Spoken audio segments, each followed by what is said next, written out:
there's so many ways businesses can do better at the end, and we fail because we don't look or even acknowledge that it needs to happen. And sometimes in businesses, we don't acknowledge that it does end. And I think that's it is incredibly blind because we look at so many other aspects of our lives and think about how things end. And when you look at, I mean, life itself, so as witnesses to death and witnessing people's life arcs, then there's such a lot of meaning that we've created as humans to tell stories, profound stories about someone's life. And we have such capability to finish stories around every other aspect of our lives. But one of the biggest impacts of humans on Earth in terms of consumption, we've decided not to add meaning to the end of that. All very welcome to today's session on Trust Builders. We've got an amazing guest, someone I've known for a couple of years, met in London. We then I followed your successful book around endings, and we did a collaborative project together, actually looking at how to think about how Adobe customers facilitate a good end experience. And certainly your research shows that if you deliver a great experience at the end, often pastures aren't green and your customers come back.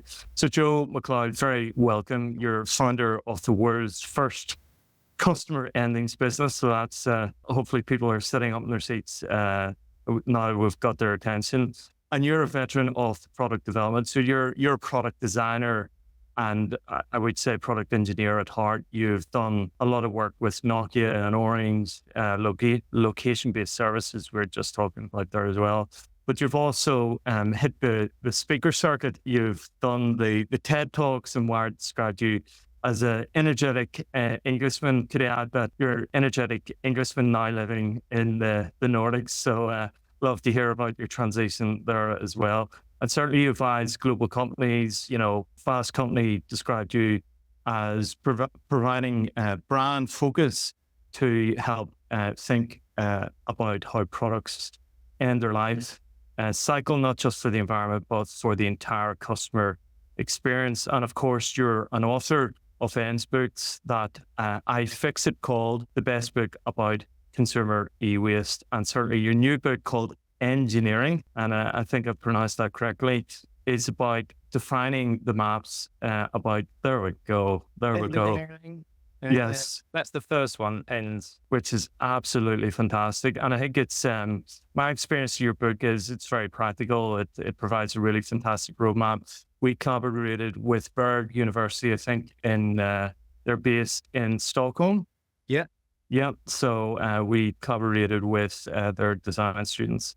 And of course, with the wonderful Alex Genov, celebrated international author and speaker, and of course, spent a decade of his career in world-famous brands such as Zappos. Alex, you're looking wonderful as always. How are you? Good, Chris. Thank you so much. Very excited. Enjoying the conversation. You find the best people. I don't know how you do it, but Joe, great to meet you, and looking forward to it. Chris, and you. Yeah. Super.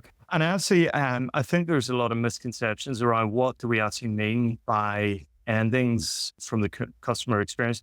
And Joe, maybe you could just orientate ourselves around that. And then I think it's important to think about the ROI of endings. So you're actually going to share some visuals just to orientate and kind of elevate the discussion between Alex, yourself, and yeah. And I mean, just to sort of flesh out what we're talking about in this space, we create amazing onboarding experiences through advertising, marketing. We've been doing this for centuries, really, targeted to a personal desire. We've told amazing stories, inspiring sort of self-actualization in the consumer to improve themselves, buy this thing, if only they could do this thing. And then in usage, we hopefully deliver a good consumer experience, the product quality, the engagement of that, and there might be support around that as well. But then the end totally changes. The provider of language and narrative becomes the government or municipal groups to say how we should dispose of something. We change the language to something which is about altruism and about shame, and it turns into scientific language as well. It turns into carbon tonnage or plastic types. And this doesn't just happen in physical products as well. This is a problem in the consumer experience space. We do this exactly the same in digital. We put in place things which are baffling to the consumer, unclear to the consumer. How do I delete my content that I don't want anymore? And then we also put in place, as a society, then certification, legislation in those places. So the types of legislation in America is CCPA or GDPR in digital, but we do similar stuff in certifications around ESG targets for physical products in those spaces. So the end is a different experience than the beginning and usage periods. And we need to design experience there, not communication, legislation, and shame. So hopefully that gives you a good Yes, of what we're talking about. it does indeed. And the prize here is that if you design that experience well, you can very much differentiate it and create loyalty and further purchase. Absolutely. The whole space is wide open for meaning to be added. At the moment, we're seeing such a lot of miscommunication and misunderstanding between consumers, providers, and also I think wider society. So this space is a really exciting space to work in, and yet there's so little work going on in it. Yeah, and it's funny because I often think about the ending, more from a digital experience, right? If you're trying to get out of your phone contract, it's like breaking out of jail. My God, they put up so many barriers to stop consumers leaving. And suddenly the subscriptions, my God, I subscribed to the Wall Street Journal, had to phone New York to cancel, all the way from Ireland. So it's being considerate about that. But you have a very tangible example. I don't know if you want to hold up your electronic good there to orientate Alex in terms of how you're thinking about that as well, in terms of the product that you have that you showed before the webinar started, but also you have a couple of slides that you want to chat through as well. Yeah, I can share the slides now. Thinking about the return on investment. One of the questions I always get asked is, what's the return on investment of endings? You can't really just say it's 24% in Q4. So I break it down into these 4 areas because I think this is what covers it. So what's the potential costs of creating a consumer offboarding experiences in your business? Where do you need to put the effort in? The second one is, where is the growth area in consumer experience? Third one is how to value consumer experience at the end of the consumer lifecycle. And the last one is about the damage that we do to brand equity without thinking about ending. So let's just tuck into these. The investment areas would be around I think the cornerstone of that is business culture change. And essentially shouldn't be expensive, but it's super hard to get your business culture, and it really needs to be led from the top. We also need to expand skills in this space. We've got lots of skills which are focused on onboarding and usage, but these need to be redirected. And that goes along with measurement and research as well. Legislation is really all over this space, but there's no emotion experience in legislation. So we need to although we're aligning with legislation, we need to create experiences that align with that, and it will help us. And the big difference between a physical company and a digital company will be in the logistics, like presenting reverse logistics around this. So if you map that onto sort of a chart of the business product life cycle, you can see the orange things, so the new things on the right there. So the second one is about the amount of money we start to put into customer experience. Every year, massive amounts of money goes into that customer experience. And that's predominantly into usage, onboarding, and usage periods. Yet the anxiety space, the space where the concern around consumerism is outside of that. And that space which is the cornerstone of these two coming together, can be the ending, where you could place your consumer experience and start to join these two areas up. The third one is how we price consumer experience. Now, many of us have worked in this field, and we're always talking about this moment in time, this aspiration for this moment where the customer experience is the best of our product. And we hopefully keep repeating that product experience at the height. But the reality is that this isn't a moment in time. It's a degrading investment. The unresolved endings, that sort of erosion over time, that's the thing that really risks brand and consumer experience equity. And this is the sort of thing we don't price in the same way that we would, say, an investment in something else. And lastly, the brand equity that we have built up over time, we throw it away so easily at the end by pushing it off a cliff and then letting society, municipal groups, government deal with it. This is unforgivable, really, the damage that we do to our own brands at the end of the consumer life cycle. So those are just some high-level thoughts there, which I think would be helpful to think about when you're building your consumer experience and thinking about endings. But yeah, I'd love to hear what you think, guys. Yeah, maybe just bring in Alex. Alex, we tend to focus on the last slide, which is that peak end experience of the negative experience that you experience at the last interaction is the memory that you create. But there's a number of other aspects that have been raised there by Alex or by Joe. I'd just love to get your reaction and thoughts to that. Absolutely. Yeah, I mean, Joe, you're absolutely onto something brilliant because you're right.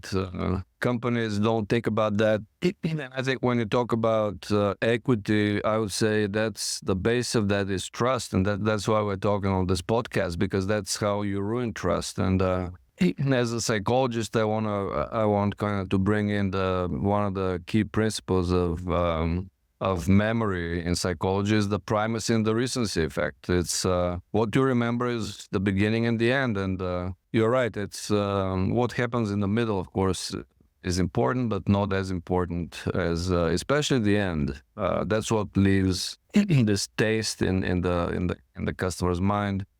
And then when you showed this kind of the red bar pointing south at the end, that's exactly when we've measured net trust over the years. While I was at Zappos, measured net trust for retail in the consumer business from plus 100 to minus 100. It was minus 60. It was almost like you can know. So maybe we can talk later offline, and you can overlap that to show this is empirical, right? Yeah. Then I want to also bring in another perspective, which is interpersonal relationships and also employee relationships. It's in the US especially, Seinfeld is a cultural icon. Remember, and there was an episode, the bad breaker upper, right? Somebody is a bad breaker upper, and that's how you probably judge people more when they break up with you, or when like a company lets you go, for example, or stuff like that, or maybe when somebody leaves the company. How do they leave? Do they just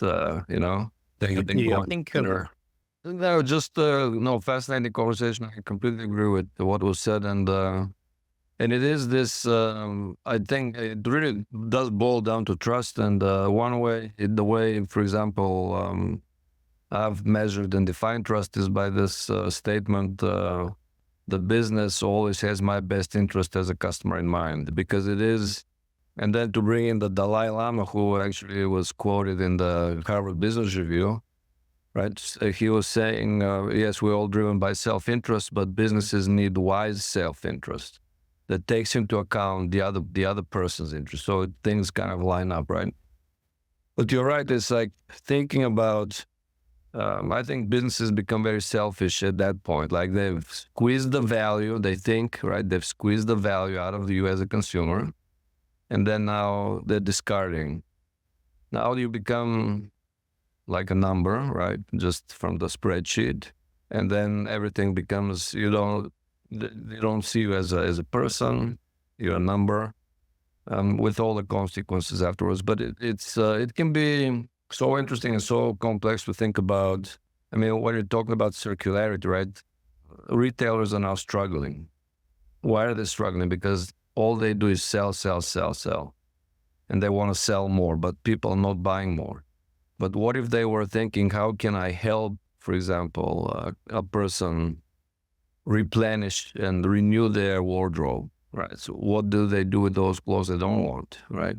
All the way to even tax write-offs. I mean, think about the cycles, the endings and the beginnings. So much opportunity. Absolutely. And they need partners in that. So you've been a partner with the provider at onboarding, and you've agreed and trusted them enough to start that journey. And the offboarding, you're often abandoned, uninstructed, alone. And this space, I mean, in terms of branding and communication and customer experience, that's a wide open to create warmth, partnership, and a purpose at that point that we're not doing. And I think we really have not only a opportunity to, a responsibility to. I suppose, Joe, and thinking then about how endings can be a disruptive factor for business models. And you certainly have the likes of Starbucks, bring your own cup, and, thinking about the endings within these macro experiences as well. And then you have businesses that rely on upcycling, for example, and that being almost like on trend. Could you maybe give some examples where you're seeing that working particularly well? I think firstly, I want to come to the issue of like upcycling, recycling, renew. So the 5 R's, what were they? So reuse, refuse, renewal. I can't remember the others, but when I hear businesses say we're all into the 5 R's or 6 R's or whatever they are, many of those are requests are, sorry, so many R's. They are, they're driven, or they have to be done by an individual who wants to have or wants to do an altruistic behavior. And it's so in contrast to the other language that we use at onboarding and usage, which is aspiring, self-actualizing, as I was talking on earlier. There are opportunities to create amazing experiences. In fact, I saw one today on LinkedIn, which was from Fairphone, and they're doing a whole experience on the device, which is about how far you can push your phone to live. So Fairphone are great. They're a mobile phone company, come out of Amsterdam. They're on Android, but they do a really good job at trying to create the longevity of the product. And now they've got this app on board, which is about how far can you push your phone. So is it 8 years? Is it 10 years? So these are really, that's an inspiring, it's bonding, it's on the device itself, and it's encouraging you to do something together with them. Yes. An engaging consumer experience. And I think that's incredible.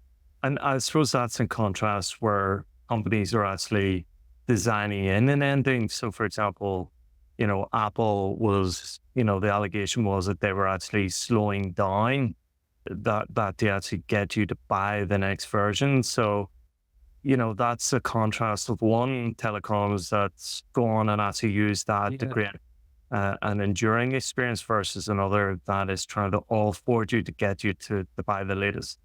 I mean, I think actually it's worse than that. Although they were exposed for doing that, I think it's really uncommon, and it takes ever such a lot of understanding to build in those sort of mechanisms in a sort of a clear way. Yeah. I think the real problem is that we don't think about that at all, and no business is really caring about it because we refocused from those days of thinking about longevity in our products to saying the lifespan of this product is the period of desire. I mean, that's gone on since Chrysler were making competitors to the early Fords. Like, this is a new season, this is a new color, this is a new shape. And we've removed the problem of longevity out of the cycle of desire and consumption. But do you not then think, and it's trend driven as well. So in that example, it's about extension, whereas in fashion, pair of jeans don't last you. You're lucky to get 2 washes out of them. This whole fast fashion, which is wanted now, and it's disposable society as well. So it's like, okay, I'll get that. It looks good for this night out, and then I'll fire it in the bin. You know, and there's no concept, there's no thought process around what actually happens to that. Exactly. I think, and we've gone so far down that road of creating these products that over generations of product creators, i.e., us going to universities and learning the skills of businesses and design and textiles, we've built in mechanisms that make these really exciting shapes and colors and using new materials. But many of these are damaging and very short-lived, some of them, especially when we're creating things. So the longevity, the type of thing around longevity has been programmed out of it, and it's going to take some time to program that back into the system. Yeah, it's funny because I know some of the fast fashion retailers offer sewing workshops where it's like mend your own clothes, and then you have others that actually, you know, build the whole guarantee that send us your jacket, we'll mend it for you, continue that to be your all life jacket, you know. So I would love, I think the more examples, Joe, because you study this in detail and come across all these innovations, I think that would be most valuable for Alex and the add to as well. So Yeah, I mean, just examples. on fashion, for example, what they called Rapini Clothing. That's the one I use for a clothing company. It's a t-shirt company, and they do this, the usual sort of, we create our products with circular blah, blah, blah. And loads of companies are doing that. But what Rapini Clothing have done is design the end. So they close the circle off. So many, wanton circularity companies will happily pick up recycled material to create a product and then call it circular, when actually they haven't dealt with the end of a circular experience. Rapini Clothing, however, they have a QR code in the label, which you can then link, and then you tell them that you're going to send your product back. They give you a parcel to send it back in, and they close that loop themselves without any drifting off into like a big textiles reclaiming center and then get shipped overseas to be dismantled and then turned into new fiber. They're doing it themselves, closing that loop. And they're doing that as a consumer experience as well. So you're in the branded experience right throughout that last cycle. And that's critical, I think. I mean, I think this brings up a great point, which is businesses need to grow nowadays, right? They get pressure to grow in the cost and so on. But especially if we take retail, I don't know to what extent retailers are thinking about diversifying their offerings through services, not just more and more products, but through services. So what we're talking about here is services, and then people would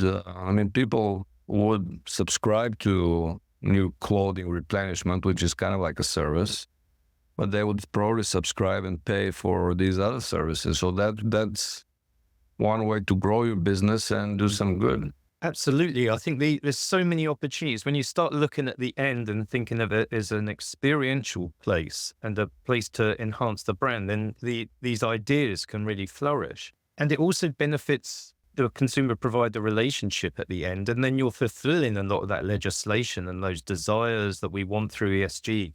And then it starts to avoid the greenwashing sort of scandals, which many of the fashion industry are having problems with because they haven't got a system by which they can expand into those sort of meaningful experiences at the end. I think companies like Patagonia can do that with a lot more ease because the price point of the product's higher. But companies like H&M and Primark, but it's going to be really hard for them to create meaning in the longer term. Yeah, and I think your point about the longer term and creating that sustainability. Could you maybe just before you answer this question, define that for people thinking about hearing these new terms around circularity and things like that, just give people an idea of what that means and maybe an example of that. When I do training for people, for businesses, one of the things that I do with them is give them a model which they can start to look at as identifying different types of endings. So if you look at the consumer life cycle in terms of offboarding and the experience the consumer goes through, we can look at that through 8 different types of endings. So for example, that could be a timeout ending. So if you go on holiday after 2 weeks, the holiday's over. It was a timed out ending. If you go into credit out or exhaustion, which is the same sort of experience, is that I've exhausted my material, my volume. It could be something which is I've drunk the coffee. It could be also something about money. I've exhausted my money in there. And then you can go down to things like cultural endings, which are incredible. Humans are great, as you know, of seeing meaning in things. And cultural endings are very much like a fashion experience. Like I see this is in fashion, this is out of fashion. But we also see politics in that cultural ending one. So that really helps people. Once you start looking at the end and identifying types of endings, you can then start seeing insight into those to start building up an experience, because all of our experiences are based on something which is happening around us. And so if it's a timed out ending, you can design a nuance for those type of experiences. And then once people have got an idea of what types of endings they're doing, then I start to help them build that offboarding experience through phases. So what's the beginning of that ending look like? So that's the crack of doubt I was talking about earlier. But then you go through different phases of observing the end, having actionable engagement in the end, which is really important for consumers, because in so many of their experiences at the end, they don't have agency. So having agency as a person that is engaging with something in partnership with the provider to say, this is us together doing this thing. And then you start to build up all of these different aspects depending on what your needs are, what your company does and your sector and the product you're delivering. Yeah, and when you're thinking about the timing ending, I always reference the screen time of my children, where you can actually give bonus time and see the reaction to the end experience. But thinking about brands in terms of what are the practical steps that they should be thinking about to build trust through better endings? And Alex, we'd love your reflection based on these suggested steps. First one you should do at work is go in tomorrow and sit down with your product team and goes, how does it end? And then see everyone's panic faces, because we never talk about endings. I've spent so much time in sales meetings, product development meetings, workshops, and no one ever talks about the end. So just panic everyone and say, how does it end? And you'll have so many unfounded, uneducated, unknowledgeable questions because it exposes it so much. So Yeah. that's number one. And sorry, Then just to pause after that, I'll go in and look. just to pause there for a second, because I think, Alex, you've seen about 1 million customer journeys, right? And they all extend the loyalty, right? The goal forever. Exactly. So this idea of actually, panicking people, I love that. Alex, I'm sure you've been in those meetings as well, where this is an afterthought and we think aspirationally of the customer journey before we get to the second step. So panic everyone. I'd love your reaction to that, Alex. I think it's a great idea. I mean, it's just raising the question, two questions, right? What do we do when we want to, as a business, end this relationship for whatever reason? So sometimes and again, I've spent the last time of my career in retail, so that's my fresher experiences. But when somebody is not perceived as a great customer by the business, right? They return too much or whatever, right? So then you sometimes send out an email that's not very thoughtful, right? And then you may send it to a really great customer because you looked at the numbers in the spreadsheets, but it doesn't tell you the whole story.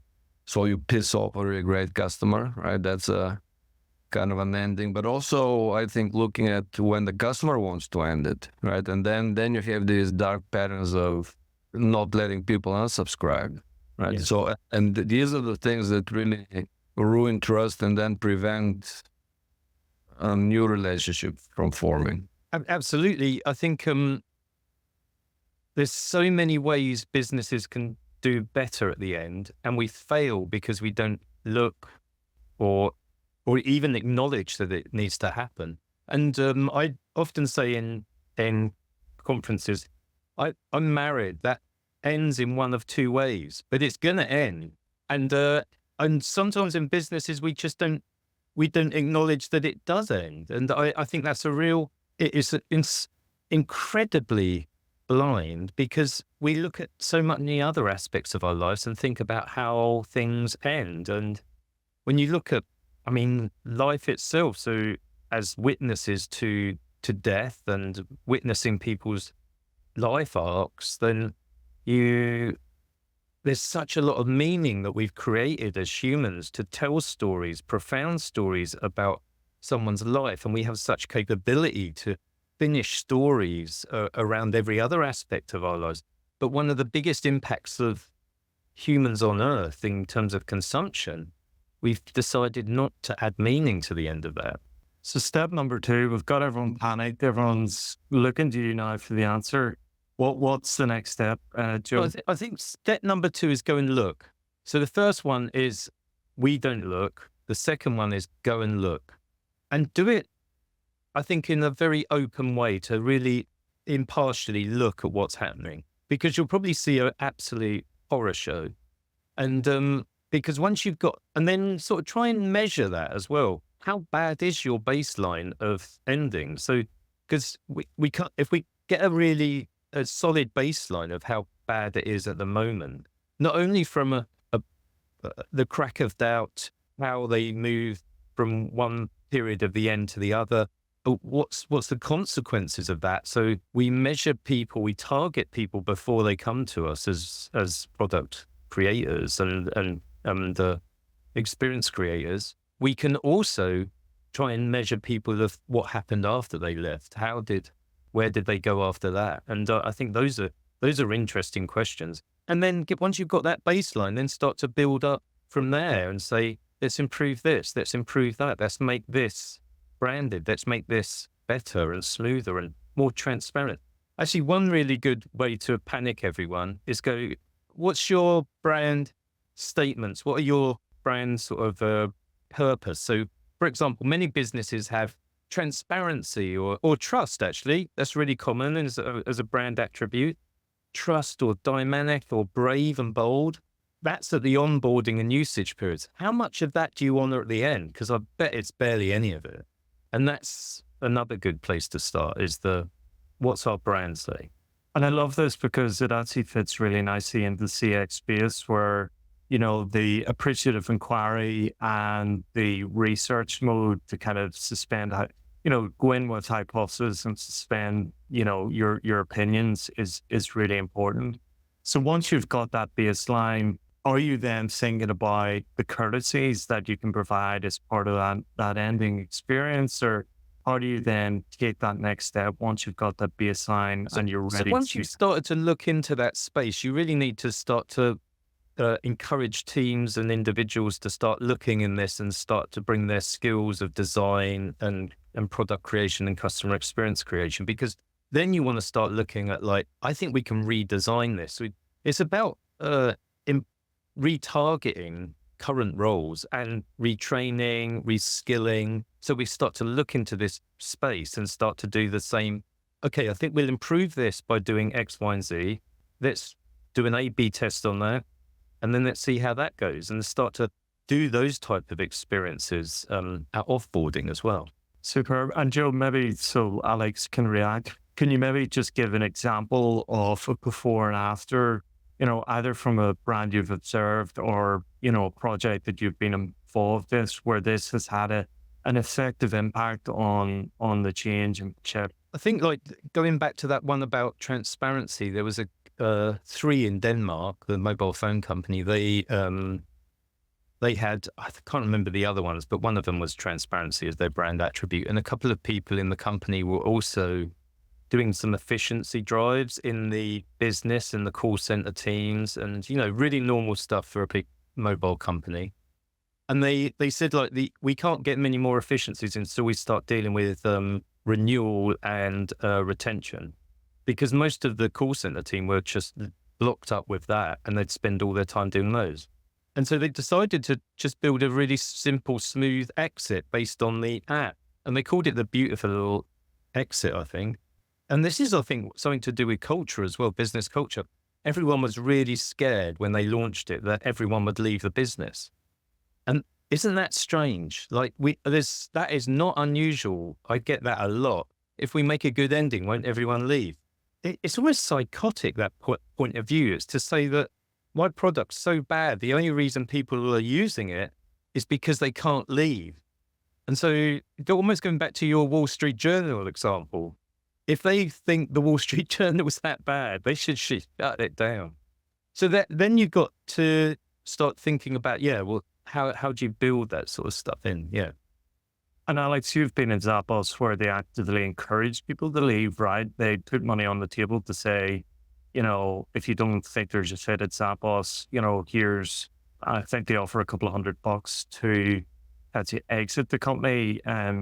Maybe from an employee experience or what you've heard from Joe, could you build on that in terms of that idea of thinking about those courtesies and incentivizing that?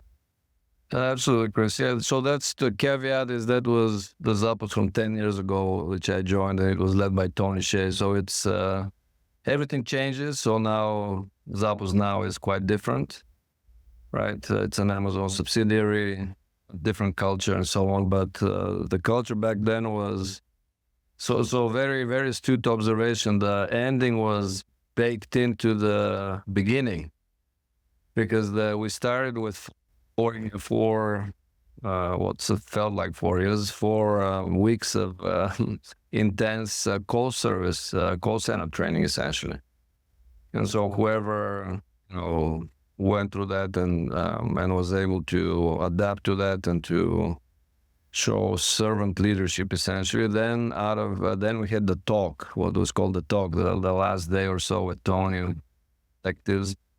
And indeed, we had some questions, and then he gave the offer, which was, initially it was like a couple of $1,000s, I think, initially. But when I joined, it was 3 months of living expenses. So we cover 3 months of living expenses for you to live, right? And then occasionally 1 or 2 people per year would do that, right?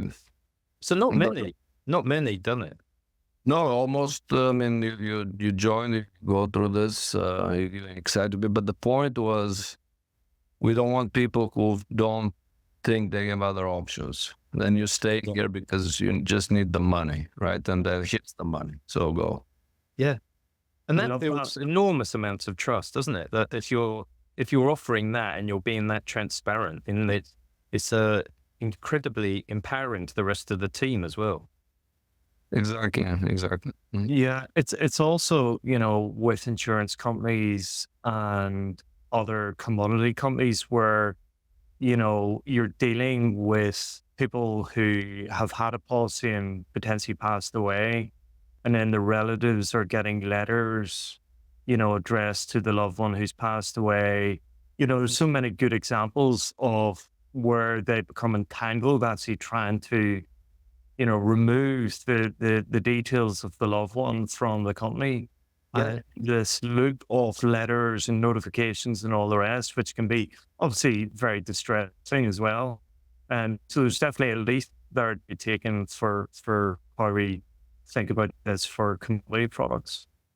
The irony is that people send me examples of endings all the time. I get quite a lot of examples of endings for pet deaths, where a company that does pet insurance done a really good offboarding, sent you a really nice sort of bunch, I think like bunches of flowers and some examples and cards and all sorts of amazing, meaningful, emotional things. And it's so strange that we don't do that for real humans, that so many businesses, like, it's a surprise anyone dies with an account. And a good example is like Google and Facebook. It took them 7 years to recognize that humans happen to die. And then they started to create offboarding experiences for people who died. And now Facebook's the biggest funeral sort of graveyard on earth, with, I think it's like 8,000 a day die on Facebook. And it's that online experience is so eerie, because then those people, those profiles show up, and it's almost... Yeah. That's but another point is that sometimes, well, first of all, I think, Joe, you're bringing to the surface this idea that we need to understand our customers first as people and then longitudinally, because their life changes. So then you anticipate eventually they'll stop being customers because, but as they say, life is the best teacher. Unfortunately, it kills off all of its students, right? Yeah. That's the thing. But the thing is, the end sometimes doesn't happen abruptly. Sometimes it does, but it's sometimes people start, say, your retailer, you start seeing somebody buying less and less and less. What does the company do? Keep sending out emails, buy more, buy more, buy more. But you ask them, hey, why do you buy less? Well, my spouse passed. Now I'm retired. I have less money, right? I don't need more things. And then this is as you said, the beginning of the end, right? But then you have a choice either to say forget you or to start catering to those people. Exactly. I mean, when you look at the retention models on some companies, like for example, there's some companies I know of which are cable companies, which they got told off quite severely for when people wanted to leave, you'd have to go through a 1-hour sales interview with a professional salesperson. And many of these people, to your point, they're older now than when they signed up. And then and then people like, I remember one example was the daughter of an elderly gentleman complaining to the company because her elderly grandfather had been sold the gold movie and sports package. And it's just like, and he couldn't afford it at all because he wanted to leave, but he was oversold the most expensive package. And the lack of sensitivity around that area is that you've bought it once, therefore you're valid to buy it again. Yeah. And I think, I think, Alex, you make a really good point about, viewing the longitudinal view of the customer. Like, I think at Scholastic Book Fairs, that's a $1 billion company, that had book fairs when you're a kid, school kid. But it's the nostalgia of the parent that creates that enduring experience. So when they're asking for, could I have a couple of dollars to spend in book fair, or take part in that, it's something that perpetuates and sustains. And Joe, this I think is a really good off-boarding point to kind of bring our podcast to an end. I think you've been a really fantastic guest. Just to summarize, I think we've introduced a new concept, certainly an unexplored concept about how do you build trust when the experience has to come to a natural end. And certainly from my perspective, I've been opened up to the possibilities of how that can be built into new experience. Seems to be untested, uncontested space for brands to really nail into. And I think to Alex's point, that provides a really rich basis for building trust. Alex, have you any quick reflections? I know we're against time here, but we'd love to maybe get a quick reflection in. Obviously, Joe, just finished with a quick perspective from yourself. I think it's an absolutely brilliant perspective, very much needed, and for those businesses that are really afraid of, that's the end and we're going to lose, they should think about the cyclical nature of life. That's life is a cycle, so maybe an end is the opportunity for a new beginning. Super. And just a final teachable moment, as to say, Joe, if you want to wrap up there. Go and scare everyone at work and ask, how does it end? Yes. Very much. Yes, and that will stimulate new discussion, and you've certainly give some practical tips to do that. So, Joe, thank you so much for your time, and join us again for our next episode of Trust Builders, 1st of November. We're joined by the Chief Data and Analytics Officer for Southwest Airlines. So that is going to be amazing discussion to build on Joe's experience. We're going to be joined by Bill from Southwest